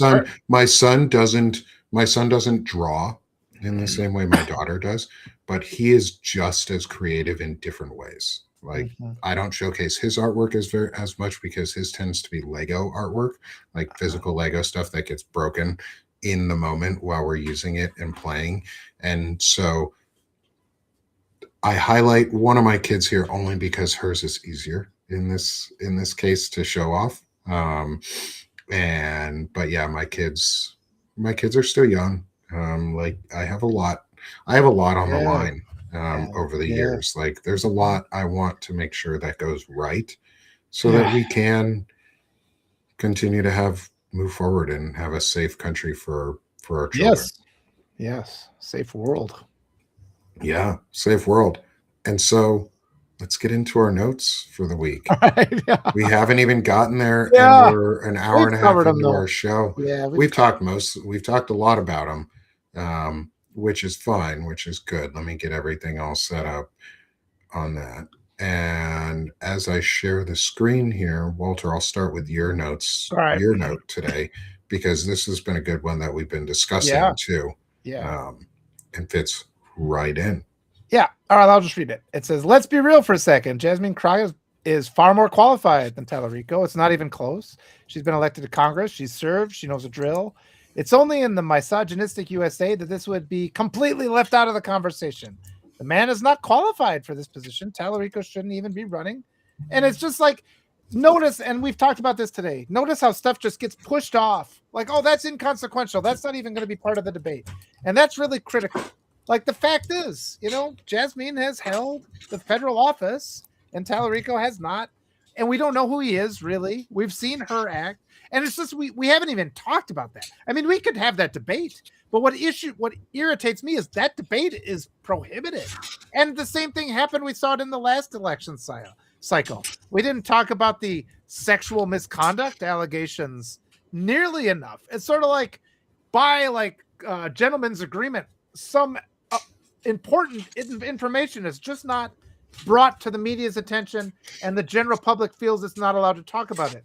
In any other case, if it was, if if the races were reversed, and we had the, the the more qualified person was the white person, that would dominate the news cycle. But because Jasmine Crockett is the black woman who is traditionally in the United States, they're always oppressed, they're always treated unfairly. It's just completely ignored. And little by little, we do need to have that. It's that idea of the teaching U.S. history truly, not redacting all the crimes of evil people. This is again, we have to celebrate the people that are more qualified, make our decisions because of that. And it's really upsetting that actual qualifications aren't part of the debate when we're, having these important primaries. Yeah, no, I totally agree. We've talked a lot about it this morning in that of like she being left out of the conversation tells me all I need to know, that they're afraid of her. Yeah, and I mean, they're afraid because she's probably smarter, better, or more qualified than they are, and they don't know how to handle it. So they leave her out of the discussion. Yep, and she has access to her own contributions, her campaign contributions, so she can't be controlled. So she can actually work for the people she's voting in to represent. And the DNC establishment dumps a lot of money into these candidates, and then they tell us they're more electable, but really they're just more easily controlled by the establishment, and so nothing ever works. And I appreciate that people are open to at least recognizing that right now. Go out and be in your district. Just insist that the people of your district choose who represents you and not Washington, D.C. We're all fed up with Washington, D.C. So stop listening to Washington, D.C. It's not enough to just be frustrated all the time and then do what they tell us to do. And like I said, once you start talking like this, you're going to get a tidal wave of bots and hostile people coming at you. But bit by bit, I mean, they can't fund that to brainwash everybody in the world. So keep talking, push through it, come back here for validation, and you'll see change. I promise. Mm-hmm. Yeah. Continue to push forward, and we will finally get where we want to go. Instead of backing down and saying, "Oh, we need the safe. Oh, we need the electable." Yeah. No, we need the right candidate. We don't need another correct candidate. Yeah. Yeah, we don't need Fettermans. We don't need Plattners who have Nazi tattoos. We need people who are competent, who understand what they're doing, who are good at their jobs. And Tallarico is decent at his job on a state level. That doesn't always translate to national. Doesn't always translate to the national level. And Jasmine Crockett is qualified, overly qualified, knows what she's doing. And I hope for anybody who's voting in Texas around for that Senate seat is they vote for Crockett. Yeah. Jack and says, she's not the... Jack says, just remember when the thought of safe candidate comes up, think safe for who? And that's absolutely it. That's absolutely it. Yeah, safe for your wallet, safe for the people around you, safe for their wallet, safe for the status quo. Well, the status quo is fucking broken.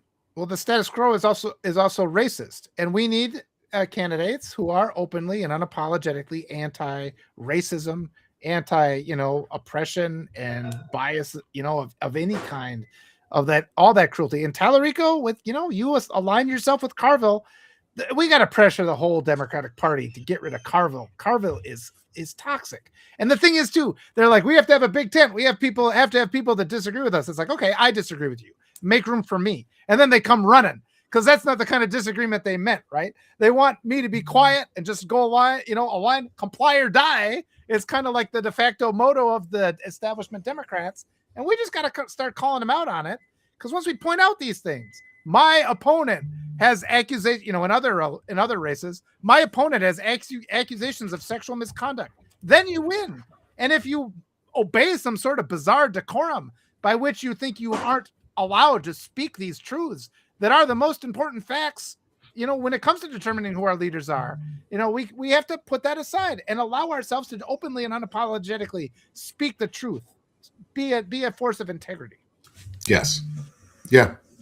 And if you align yourself with James Carville, you're wrong. Yeah. If you're aligning yourself with James Carville, you're wrong. I'll just leave it at that. Yeah. Because fuck that guy. Yeah. I'm tired. I'm tired of that guy. He just needs to disappear from all of this. Yeah. And with that, we move on to note number 2 of today. It's a good thing we only had 2 notes today. Yeah, we had a good day. This has been a really we had a talk. great day. Yeah. Great conversation today. Is note number 2, this one's mine, is do not trust the number of casualties or injuries reported by the Trump regime. They are a regime of corruption, cronyism, and fraudulence. Nothing they say should be trusted without verifications. Take everything with a grain of salt. Assume they are underreporting everything bad. Assume they are overreporting anything good. And that's pretty straightforward. Is don't believe a adjudicated fraudster on the numbers, because he has been proven in a court of law 34 times to lie about the numbers. 34 times. Every count that he was charged with, he got convicted of for lying on the numbers. So why would I believe him? Why would I believe that only 4 service members have died and only 5 have been injured? The amount of damage that we're sustaining on bases and at civilian facilities and other places around the Middle East, I can't believe that. I can't believe that. And it extends beyond. I mean, absolutely. In the case of this conflict, but also everything this administration says is a lie. When have they once spoken the truth and had it been verified?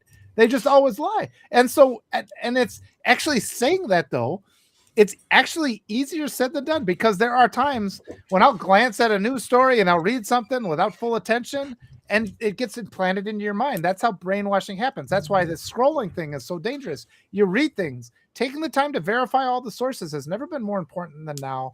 But this regime, and you should have multiple, anytime they say something, they get mad if we demand evidence. Like that interview I saw the other day when they said Iran has killed thousands of people, this congresswoman did. And the reporter's just like, when, where? And then she just became furious. It's like, you have a right to answer these questions. We don't have to bow down to toxic patriarchy, by which we're just supposed to believe everything the toxic patriarchal figure, who is probably a child abuser, says. And it's true, because the only way he has power is if we never question anything that he says. This requires us to surrender our power. This whole movement has required us to surrender our power. We need to demand proof. And it's not unreasonable. I give you permission. Demand proof. From the government, from your spouse, from everybody in your life, from your boss. And we need to change to a society that does that. Because anytime they just want you to accept something they say without evidence, they're going to abuse you. They just really are. Yeah. And if you have a primary today, go vote. Or if you have an election, go vote. I'm going to go after this between my shows. Hopefully I've got... doesn't take me that long to do it, or I'll go right after my show, I'm gonna go vote. Because we have elections for school board candidates, for for trustee board, for county sheriff, for justice of the peace. The sad thing is almost all of them in Arkansas and a lot of places are just because Arkansas makes everything political and partisan, pretty much. They're cheating, because they have to cheat in order to win. Evil people. But go vote. It's important, because we can't trust the numbers, and that's going to go into the same thing. Is this whole war, this whole thing in Iran that is going on, is not about Iran. It is not about the Middle East. It might be for the corporate interests and for the moneyed interests in some areas, but for the political and ideological interests that want to drive us into fascism, Iran isn't about Iran. The war in Iran is not about it. It's about what's going to happen next in the U.S. It's about sowing chaos and division and creating an environment where we don't have a counterintelligence system that works in the United States. And if something were to happen, that is the impetus for Donald Trump to try and cancel an election. We've never had one canceled before. We had a civil war and they didn't cancel presidential elections and congressional elections and state level elections because the federal government doesn't get to do that. And although this note is about the war and the casualties and how we have heard of 4, I think it was when I last heard, there's probably more. Yeah, I thought it was higher. Yeah. There's probably more. Yep. And we need to assume that they're going to underreport everything that is bad. Yeah. And that they're going to overreport anything that is good. Yeah. And I mean, every casualty is many lives ruined. I mean, you lose your child. Now. 6. And remember, that's every one of them. They had parents and they had friends and siblings. And it's just like this effect of this cruelty of this administration, this complete lack of respect for human life, everything they've done. They've done not one thing to help human beings. It's always been to hurt. The only people they protect are the abusers. And it's just, I mean, we can't be numb to that. We have to have respect for those that have lost their lives. We have to do everything we can to prevent the further loss of life. And that requires fending off the brainwashing, both external and internal, and demanding a better future, which we have to have because this is not going to work. Yeah. And, we have to. We have to be able to trust the numbers that come out on our government around these things, around deaths, because those families are grieving. Yeah. And a lot of them may not even know yet if they are, because war zones, they don't report casualties right away. They don't always report casualties immediately, because if there's an ongoing operation and like event, or you're out on a mission that could compromise the safety of others. These are casualties where we aren't even with boots on the ground in the country. Yeah. We don't even have service members on the ground in Iran, and we've had 6 casualties. We've also had at least 3, maybe 4 F-15s shot down by friendly fire. Yeah. And consider which means, to be honest, and Shane and I had a really good discussion about this yesterday, about the F-15s and the fault and the way that it could be either faulty radars or mechanical issues or different things like that. I was a human intelligence collector. I worked with counterintelligence professionals, and the one thing we would have done after number 2 was gone, there is an insider threat more than likely somewhere. And we need to be proven wrong. Yeah. And that's how I would have approached it. The fact that we're 3, maybe 4 F-15s shot down, those fighter jets were made for this war. Basically, they're an older airframe. They were made to do this shit. Our pilots are the best in the world, hands down, and everybody knows that.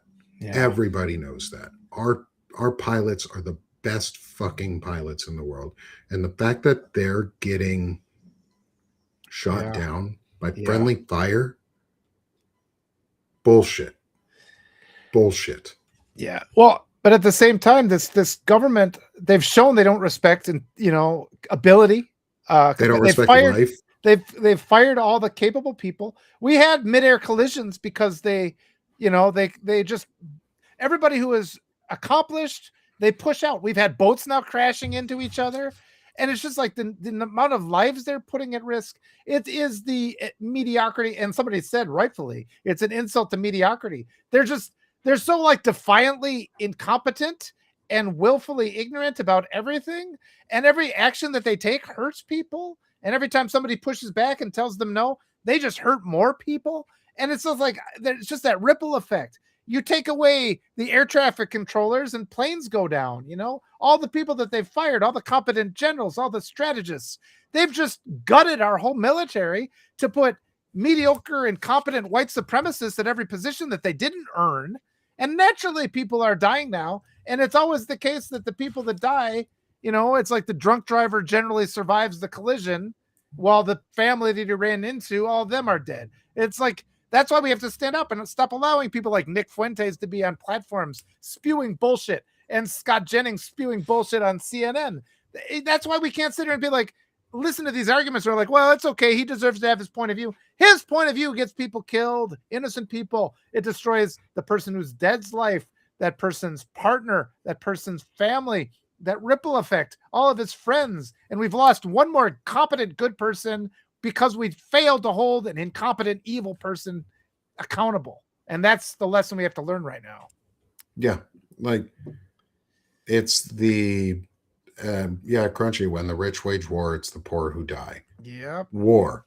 What is it good for? They just want to kill absolutely us. Nothing. Yeah. Other than making rich people more money and killing those of us who are in the way of rich people making money. Like, we don't live here under the guise of pro-war nonsense. We don't live under the guise of the idea, like, we are literally fighting against authoritarianism, which is, I have the power over you, so I'm just going to do it. It's abuse at scale. Mm-hmm. The way that we are waging war, there is a right way to wage war. Like, wars can be waged as a final last resort. That should always only ever be the last resort, not the first. The first is using our words and convincing each other and talking and finding commonalities. But, these people aren't good at that. They don't know how to do those things. And they just yell and scream, and they're big babies. They're bullies. They're bullies. Yeah. And so we have to take everything they do with a grain of salt. We have to, all the time. All the time. Yep. It's just a petulant response because somebody told him no, and now innocent people are dead again in a lifetime of innocent people dying for the crimes of this just horrible, cruel person. And for every civilian you kill, you embolden 2 people to resist against you. For every civilian, every individual civilian you kill, you embolden 2, or you will create 2, in our words, quote, terrorists. But you will create 2 people who hate America more because we went in and we murdered civilians. Don't forget, the first volleys of this war by the U.S. and Israel destroyed a school full of girls and women, and nearly 150 of them were killed. That was the first volleys of this war, was to kill civilians. Children they killed. Yeah, children. The loss of the value of life for these people, especially on children, 0. They don't value children. That's why they rape them. Yep. That's why they traffic them. They're detaining them in our borders, putting them in concentration camps. That's why they separate them from their parents and then traffic them. Because that's what that is. That's what family separation is. That's what we are doing right now. If you don't believe that the U.S. is disappearing children and women and trafficking them into the Epstein system that has been created, or the Putin system of human trafficking that has been created to compromise everyone around them, this system, guess what? We're feeding into it. The U.S. is doing it. And so another thing on numbers, this is a regime full of corruption, cronyism, and fraudulence. Not once have we heard numbers about women and children. Not once have we heard about women and children in the U.S. And then we go and bomb a country because they're oppressing their people or whatever. Lies and slander. And do I think the Iranian government was oppressing its people? Yes. And so are we. Do I think they were maybe more brutal inside their own borders? Yes. And we are catching up. So what's the difference? Like, really, what's the difference? Where they are an Orwellian, oppressive, dictatorial state that hates women and girls and children and thinks that men are the only ones who are capable of doing things right and should be in charge. I just described Iran. I just described Russia. I just described the US. I just described Israel too. Like, these nations are the same. We are turning them into the same. So we can't act high and mighty in any way and going, oh, they're killing the civilians. Well, we just went in and we killed civilians. Like, we were talking about this. Like, one of the justifications that they tried to use was, oh, we are, like, they're killing civilians, so we're going to go in and stop them from killing civilians. And so the first thing we fucking do is kill civilians. So Karen, what did we do? The same. Karen says the patriarchy has developed a norm that women and children are not telling the truth about abuse. And yeah, I mean, and that's it. That's when they say this is the safer candidate, it's like, because that's a woman and everybody's been indoctrinated not to believe women. And so it's like, just don't even make those statements. You know, we have to make people believe the women.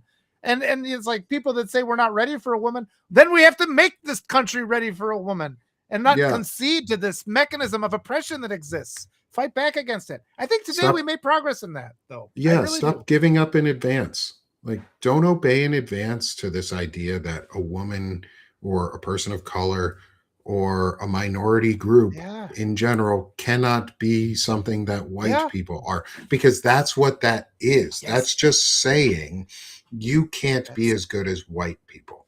So it's that cultural indoctrination. We have to fight back against that in cultural doctrine. And when people say that, you tell them they're wrong. That's another important thing. We have to stop allowing people to make these awful statements, these assumptions that are based on cruelty and not connected in any way to truth. That's our job. And today, everybody, I think you really did. I think we really made a step that way. This is the first time I've been in this big of a community where this kind of topic was openly discussed and the comments were so helpful. So take from that. I mean, it's little baby steps, but we're making baby steps towards progress. So feel better about it. There's a lot of hard things coming, but people are also awakening. We're fortifying ourselves. We're ready to fight the enemy. The enemy is becoming more and more clear. Our job is a big one, but we know what the job is. So we are empowered. We have truth and decency on our side. So we're going to win. Yes. Yeah. And all we need to do is just keep waking people up and keep talking about it and filling the space with what we are for, not just what we're against, but what we're for. I am for authenticity, accountability, and affordability. Those are three things that I am for: authenticity, accountability, and affordability. Accountability includes telling the right fucking numbers and not lying when things don't go where they want them to be. Like, that's why I trusted Biden over Trump, let's say. It's because at least Biden, I could trust the numbers were when he did something wrong or we didn't like, that they were still realistically close numbers. Maybe they were fudged a little bit. They all fudged numbers. Like, statistics is one of the data and statistics are one of the easiest things to lie about and fake. So you always have to take it with a grain of salt anyways and be willing to question it. Just, I don't believe them. And people are dying and they don't care. And that's really the problem, is not even that the numbers are wrong. It's people are dying and they don't care. They don't care about us.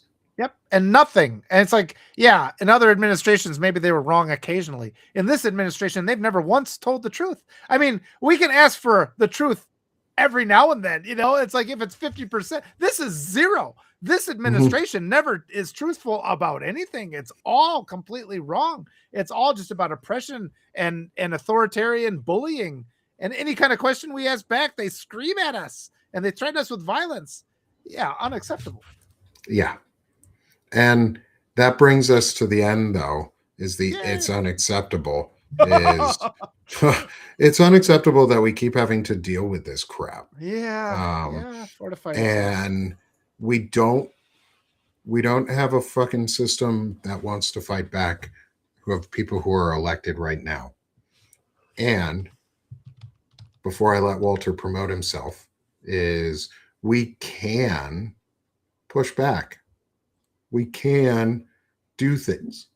Guess what, y'all? It's primary season. Yeah. Go vote. Yeah, Go vote. swap them out. Go make Swap your voice heard. Go vote. with your heart. Vote from the heart. Vote from one. If you're in a red area and there are Democrats running, they are probably a decent candidate. They're at least better than what you got. Yeah. And that's one of those cases where you kind of have to vote for what you get. Yeah. In blue states, you should be demanding the best.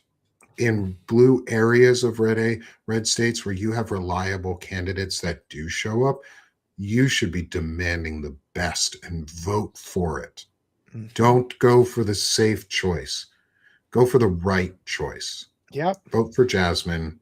Vote for the right candidates today, not the safe one. Don't go home feeling I wish I had voted for that person instead. Yeah. Go home and vote for the person that you know is the right choice to make. Yes. The one you're proud to say you voted for. And don't talk like there are candidates with pedophile energy. Don't vote for them. Like we said before, vote for people you'd feel comfortable leaving in a room with your kids, because they'll have actually more power over your kids than if they're directly in a room with your kids. We're seeing that now. And just please, use your heart. Don't listen to the lies. And like we said, we'll win. Keep coming on. I'll talk about my webpage. Mine's called I'd Rather Be Writing. Jump on. Everything is free. If you can afford to be a paid subscriber, you can find it at streetsofperu.com. That forwards to my page. I did one of those forwarding things, so that makes it easier to find. But I'd love to have you. We always see that kind of subscriber erosion because Nick and I are not the people that are given everything, because we're advocating for everybody and not for like the establishment, the hierarchy of evil. We're trying to help everybody. So be deliberate. Supporting us makes a bigger difference. And, the millionaires out there really don't have your best interest in mind. Anything you can do is greatly appreciated. Free. I have various tiers, so you can do as little as $20 a year. That would be fantastic. And that ensures you get the emails. Show up as much as you can. And again, I just want to applaud you all, because this has been such a great conversation today. And I really do feel we have entered a new level where we're talking openly about things that have been hidden, that everybody knew about in the past. We're bringing it out into the open. That means it's getting to the point where they can't contain us. It is getting very close to that. So fortify yourself. We're going to get there. Yeah. We're going to overwhelm their system with a positive response. And that's Walter is someone who's really good at also candidate interviews and getting candidates on and having them talk. And I've gotten to be on one of the interviews, and hopefully I can come back for some more, because those are a lot of fun. Yes. And so go join Walter, go support him, free or paid, both help. And when you're done supporting Walter, come support me. Come support Sick of This Shit Publications, because we're making a manosphere that doesn't suck. We are making a space where chronic illnesses and well-being and wellness are applauded and encouraged, and we celebrate them, and we celebrate the little wins, and we celebrate the things that keep bringing us forward. But really, it's to make a manosphere that doesn't suck, and to help make men just suck less for some of them and not suck at all for others. Because some men, we're not going to get all the way back. Others, you'll be surprised by. Others, you'll be surprised by who you can help.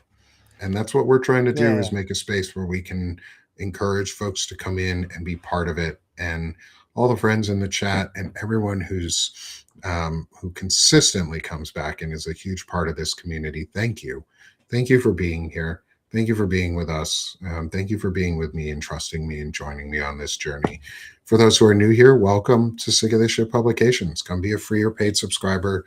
Nothing is paywall. Just like Walter, I have some tiers. I have a couple discount coupons in my post show notes, so you can get a lower subscription price if you want. Like, come join me, help support me. It gets us on the leaderboards when you do also, Yeah. which helps feed the algorithm and gets our message out there. But we like to build on what you guys are doing and providing, and all of it, a lot of it for me is going right into tooling and to building out the system to help make what I can do better and get across and a larger reach. So come support, help the growth of that, because we're bootstrapping it together. We Yeah. grassroots everything here. We don't have big donors, and I never will. And so this has been such another wonderful Yeah. episode of our notes of the week. You can also find us on shop.sickofthisshitpublications.com, where we have notes of the week merch for Now You Know, so you can grow left and right-handed coffee mugs and matching hoodies. Yeah. And we're working on some other stuff. We've got our Just Suck Less water bottle. We have Chronically Ill and Out pieces. We have our FDT collection, our Foxglove Daisy Ooh. Tulip collection. It's really pretty. And you can walk around with an FDT without ever having to say FDT. Give that subtle bit of humor in your day with a little bit of beauty as spring rolls around. Yeah. And I appreciate y'all. I Me appreciate too. every one of you being here. Walter, I appreciate you a lot. My Yeah, I friend. appreciate you, Nick. Boy, it's been a relief. Knowing you this year, it's been a relief. Thank you so much. And everybody in the comments, thank you so much. Love you all. Gives me hope. That's what we need. That builds on itself. So thank you. Mm-hmm. Yeah. And like we always say, and like I always say at the end, is we're done being sick of this shit. And now we're doing this shit. So final call of action today, because we're doing this shit, is if you have a place you can go vote today, go vote. Go vote. Go vote. Your heart. Go Vote your heart. vote. Make sure you vote once in your district. Do not go vote multiple times. Do not be cheating. Do not do illegal things while you're voting. That is how you go to jail. Vote, though. Yes. Do your vote. Do Legally your and civic lawfully. duty, legally, lawfully, patriotically, and hold your head up By your with heart. pride while you do it. And vote from your heart for the right candidate, not the safe one, but the right one. Yes. Thanks, everyone. Awesome. Thank Have you. a great Tuesday. We'll see you all next week.